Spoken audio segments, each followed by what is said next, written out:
पाकिस्तान में घरेलू मुलाजमीन और बच्चों पर होने वाले तशद्दुद के हवाले से कानून क्या कहता है? इंटरनेशनल लेबर ऑर्गेनाइजेशन के मुताबिक 18 साल से कम उम्र बच्चों से मजदूरी करवाना चाइल्ड लेबर है, लेकिन पाकिस्तान में इस मुतालिक काफ़ी कन्फ्यूजन पाई जाती है। पाकिस्तान के कुछ कवानीन में तो 18 साल से कम उम्र बच्चे को जुवेनाइल करार दिया जाता है, लेकिन पाकिस्तान के लेबर लॉज इस मुतालिक क्लियर नहीं। मसलन खैबर पख्तूनख्वा में कम से कम उम्र जिसमें एक बच्चे को मुलाजमत दी जा सकती है वो 12 साल से ज़्यादा है, जबकि पंजाब में यही उम्र 15 साल से ज़्यादा है। इसी तरह बहुत से ऐसे कवानीन हैं जहाँ पे 14 साल से ज़्यादा बच्चे को मुलाजमत दी जा सकती है। इसलिए लीगल एक्सपर्ट्स का मानना है कि जब तक पाकिस्तान के लेबर लॉज में कंसिस्टेंसी नहीं आएगी तब तक बच्चों को काम पर रखने की गुंजाइश निकाली जाती रहेगी।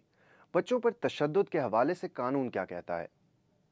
पाकिस्तान पीनल कोड के तहत बच्चों पर तशद्दुद, बुरा सलूक या उनके फंडामेंटल राइट्स नज़रअंदाज करने या उन्हें जिस्मानी और ज़हनी तौर पर नुकसान पहुंचाने की सूरत में कम से कम 1 साल की सज़ा और ज़्यादा से ज़्यादा 3 साल की सज़ा हो सकती है। इसके साथ 25 से 50,000 का जुर्माना भी किया जा सकता है। लेबर लॉज में बच्चे की डेफिनेशन पर पाई जाने वाली कन्फ्यूजन के होते हुए ह्यूमन राइट्स के माहिरीन का मानना है कि 18 साल से कम उम्र बच्चों को तालीम जैसे बुनियादी हकूक से महरूम नहीं करना चाहिए और उन्हें मजदूरी नहीं करवानी चाहिए।